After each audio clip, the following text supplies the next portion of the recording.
morning, children. Today we are going to study about reproduction in plants. So in this lesson we are going to study first reproduction. What is meant by reproduction? Reproduction is the process by which living being produces its offspring is called reproduction. So what is reproduction is?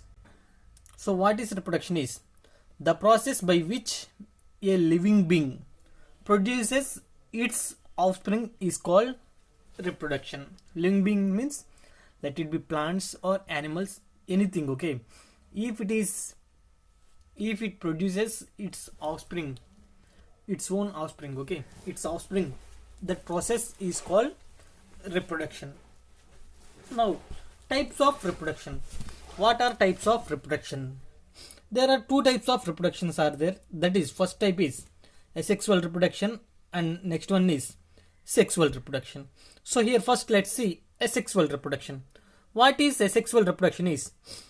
When a single parent is involved in the process, such type of reproduction is known as asexual reproduction. Okay. So what is asexual reproduction means? So in this type of reproduction, only single parent is involved. Such type of reproduction is known as asexual reproduction, and there are different types of asexual reproductions are there.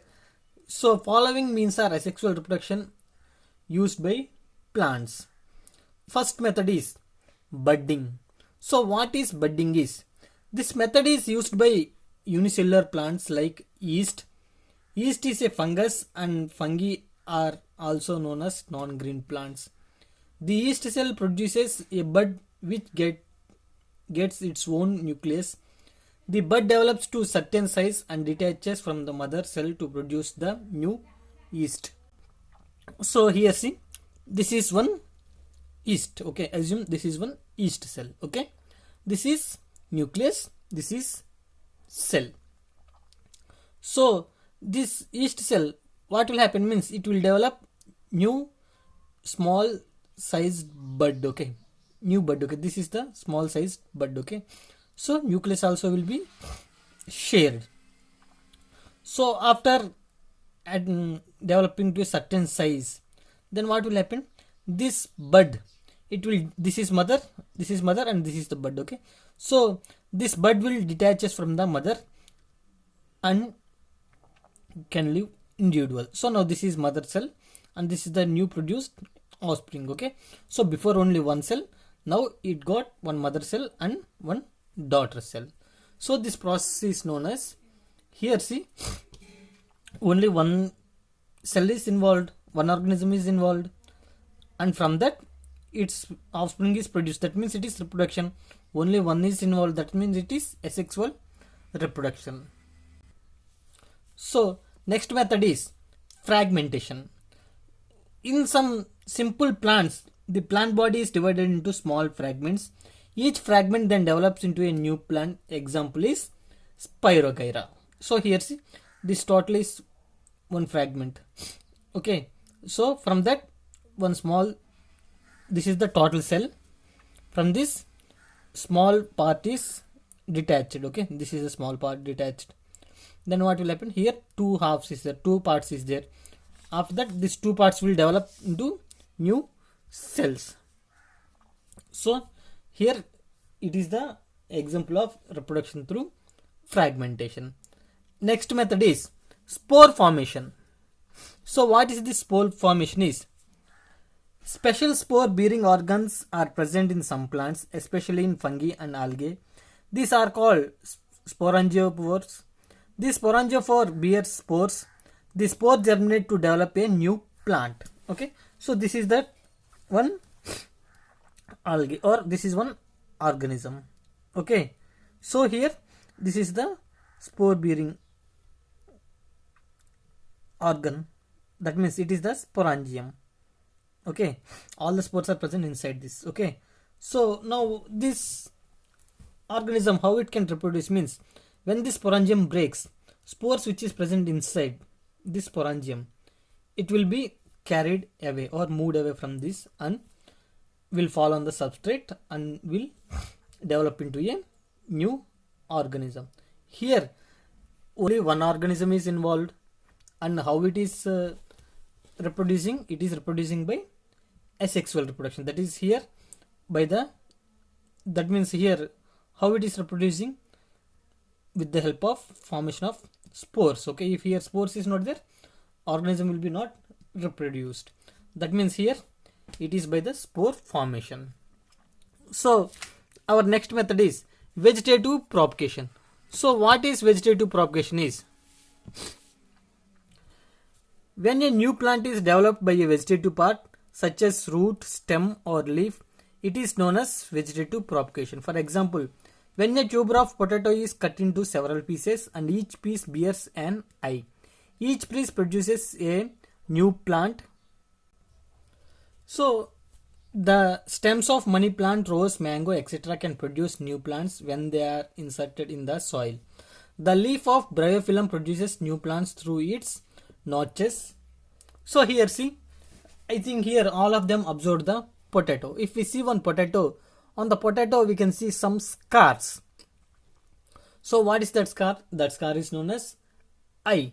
So each eye is having an capability to reproduce into new plant.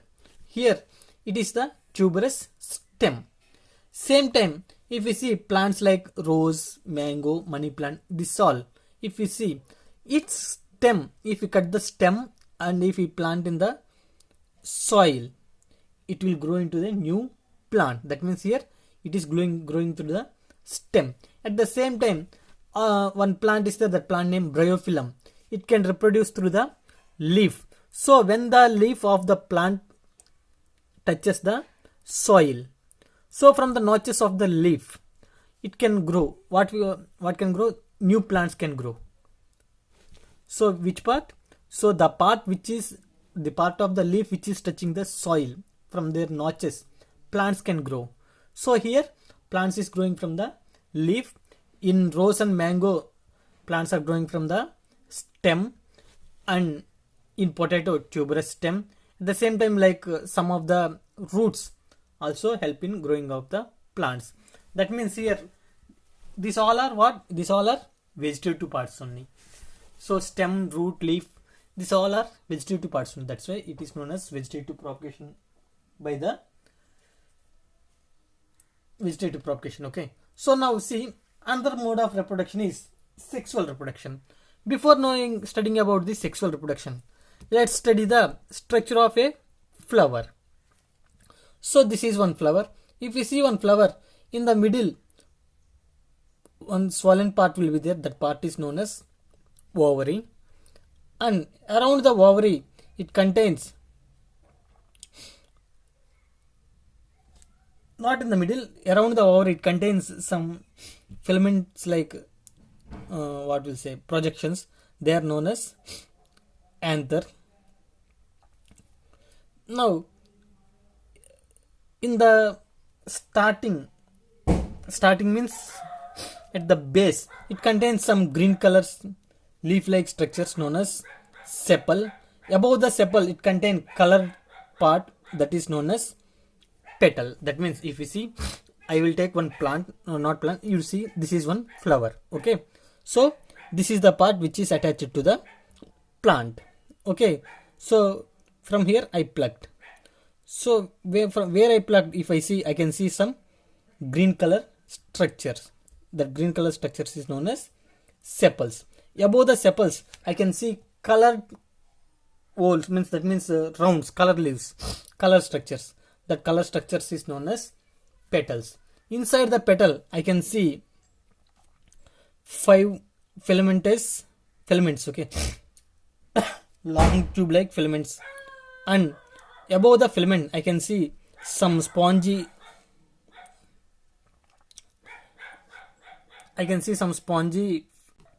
Inside the structure, I can see, that means that spongy powder-like substance.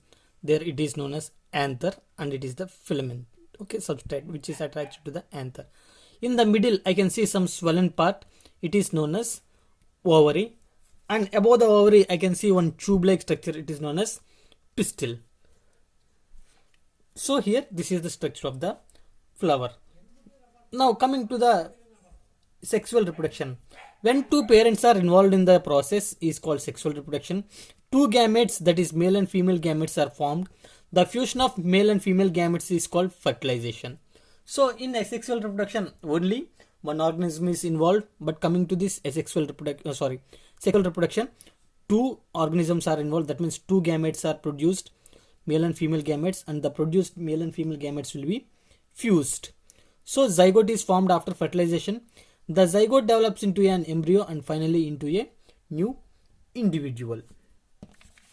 So coming to the flower case, okay. So this is the flower. Flower is a special organ. Flower is a special organ of flowering plants. Angiosperm. Flowering plants are known as angiosperms. Flower is a special organ of flowering plants which works as the reproductive system. A flower is composed of four distinct whorls. That means see 1, 2, 3, 4. Four distinct whorls. The outermost, that means this is the flower, outermost whorl, outermost structure, it is known as calyx. It is composed of green leaf like structures called sepals. This is the sepals. Sepal. So inside this calyx, next whorl, it is known as corolla. The second whorl is called corolla. It is composed of colorful structures. It is composed of colorful structures called petals. Okay. So sepal will be green in color and petal will be colored structures. Okay. Petals are colorful so that insects and other animals can be attracted towards them. This is necessary for pollination. Next whorl, it is known as androecium. The third whorl is called androecium. It is composed of stamen. This is one total stamen. Composed of stamen. Stamen has two main parts, that is, this tube-like structure is known as filament. The capsule-like structure at the top is called anther. So this is totally stamen. So this tube-like structure is known as filament and this capsule-like structure is known as anther. Anther produces pollen grains which are the male gametes. So this anther, it produces pollen grains. Okay. So these pollen grains are the male gamete. Next, last whorl is gynoecium. So the whorl at the center is called gynoecium. It has a swollen base. It has a swollen base called ovary and a tube-like structure called style. At the top of the tube is somewhat flattened and is called stigma. So this swollen part, it is known as ovary, and this tube-like structure which is connecting this upper part and this ovary is known as style, and the top it is known as the stigma. This, what is the function of this ovary means? Ovary will produce eggs or female gametes.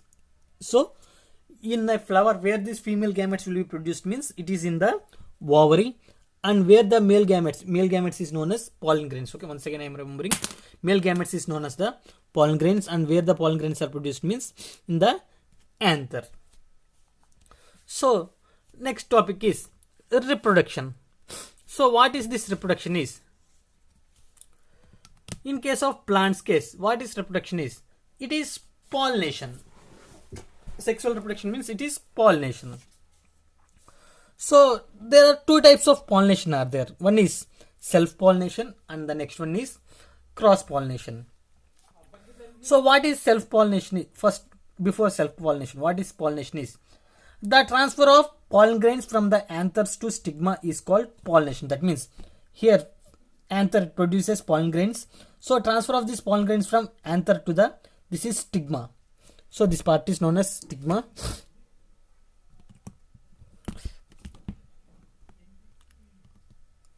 So here it is anther and this part is known as stigma. So here pollen grains will be produced. The transfer of pollen grains from anther to the stigma is known as pollination. So before also I told there are two types of pollination are there. One is self-pollination and the next one is cross-pollination.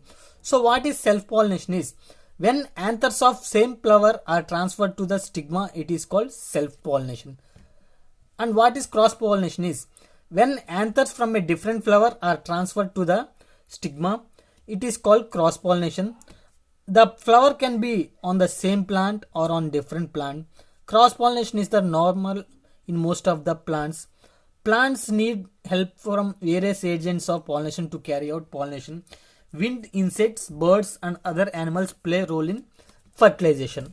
Okay, see, let's see what is how this self-pollination will occur and how this cross-pollination will occur. So this is one flower. Okay, this anther produced pollen grains. So the transfer of this is the pollen grains anther and this is the stigma.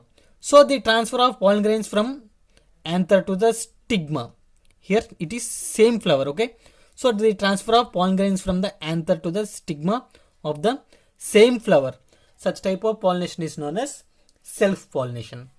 Next, so not on if one plant means not only one flower, many flowers will be there, another flower is there. So another flowers anther will produce pollen grains.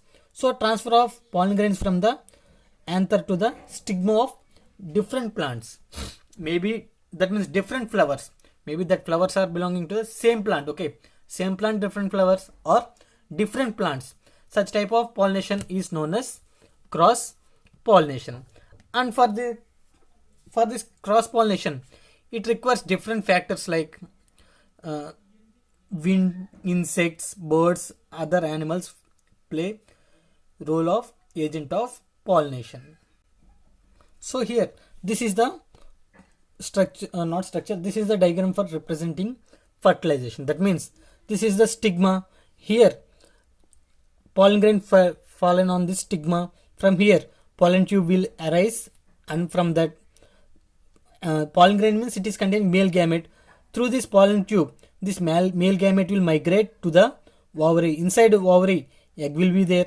So this pollen nucleus will fuse with the ovary, egg produced in the ovary, and fertilization will takes place. So let's see what is fertilization. The fusion of the male gamete and the female gamete is called fertilization. When pollen settles on top of the stigma, it germinates to produce a pollen tube. The pollen tube enters the ovary through the style. Male nuclei are transferred to the ovary through the pollen tube. The cell formed just after fertilization is called zygote. Zygote develops into embryo. Each embryo develops into a seed. The seed is an embryo which is enclosed in a protective coat. The ovary get transformed into fruit. So dispersal of seeds. That means how this seed, here fertilization occurred and zygote is formed.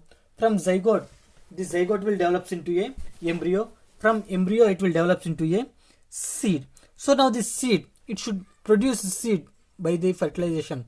It should be dispersed. How these seeds will be dispersed means there are different ways for the dispersal of the seeds. What are that is? If all the seeds were to germinate near the mother plant, the new plant shall not get adequate resources like sunlight, air and nutrients. For proper growth of the new plants, it is necessary that they develop away from the mother plant. For this, it is necessary that seeds are spread far and wide. The process of spreading seeds to different places is called dispersal of seeds. Many agents of seed dispersal assist the plants in this process. So what are the agents is? Dispersal by wind. Seeds of some plants are lightweight and some hair-like and wing-like structures are present on them. Such seeds float on air and are thus dispersed by wind. And example for that is dandelion, maple, drumstick, etc. are example for the seeds which can be dispersed by the wind. Next, dispersal by water. Dispersal by water takes place in some aquatic plants, in some which grow near a water body. Seeds of water lily float and thus dispersed by water. The coconut seed has a tough fibrous covering which has a plenty of air inside. This helps the coconut seeds in floating on water. Next is dispersal by animals. Some seeds have spine-like structures on them. They get stuck to the fur of animals and thus get spread to different places. Example of that is beggar tick, xanthium, urania, etc. Some seeds are swallowed by birds and animals along with fruits. These seeds get dispersed with bird or animal droppings.